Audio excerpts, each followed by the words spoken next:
An Israeli airstrike hit an empty hotel on Tuesday in Gaza City, civil defense authorities said. Thick smoke could be seen rising afterwards. Israel's military has leveled swaths of the Palestinian enclave since the start of the offensive in Gaza in October 2023. Top U.S. diplomat Antony Blinken said on Tuesday time is of the essence to secure a Gaza truce as he wrapped up a Middle East tour with a plea for a deal. The U.S. Secretary of State made a brief stop in mediator Qatar but was unable to meet its emir. Speaking on the tarmac in Doha before heading back to Washington, Blinken reiterated his calls for Hamas to accept what he called a bridging proposal for a deal, which he said Israel had accepted, and asked both parties to work toward finishing it.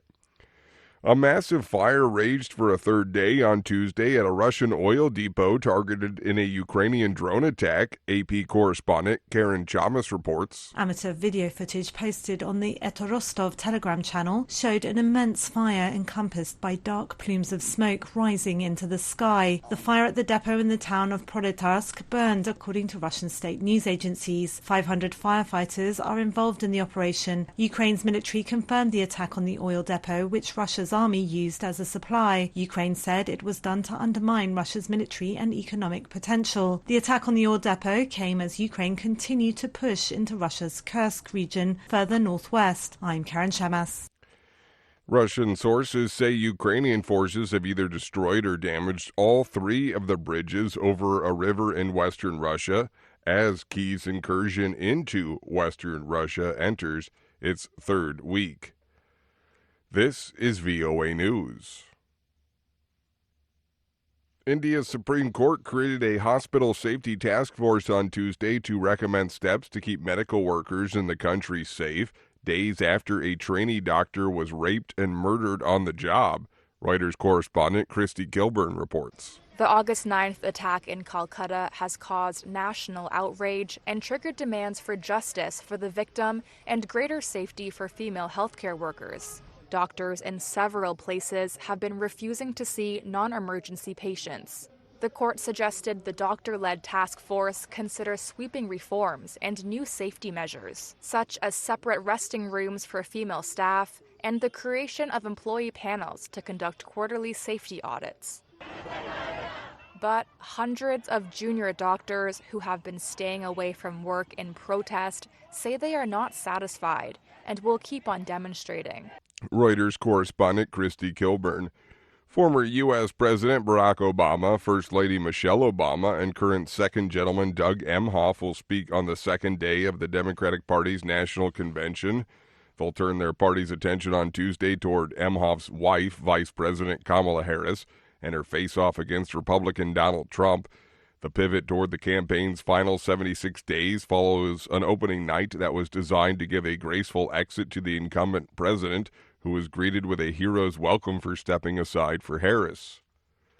The top of the Republican Party's ticket focused on crime on Tuesday, AP correspondent Shelley Adler reports. Former President Donald Trump says crime will be out of control under a Harris administration. Kamala Harris will deliver crime, chaos, destruction, and death. If she's allowed to be the President of the United States, you'll see levels of crime that you've never seen before. VP candidate J.D. Vance, he brought up crime when he was asked about the Democratic convention. It's almost a joke to me that they held it in Chicago, which has become the murder capital of the United States of America thanks to very failed Democrat leadership. Vance called for tougher prosecutors and pledged to end what he called frivolous lawsuits against police.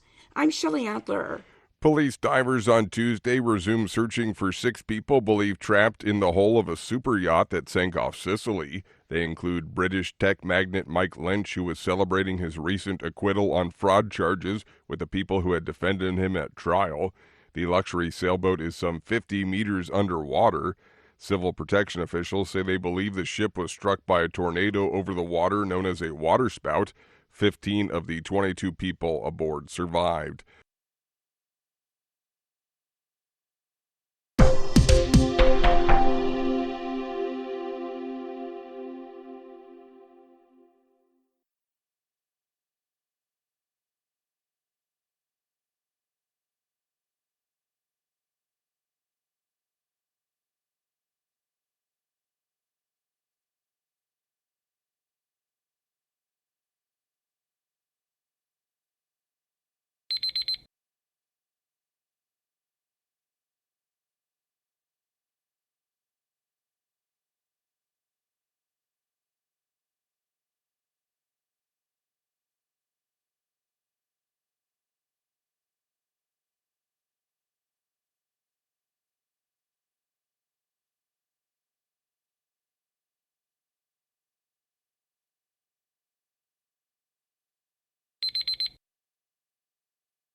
Thank you for watching. Can you do me a favor? Please leave a comment in the comment section below. That would really help. Thank you, and see you again soon.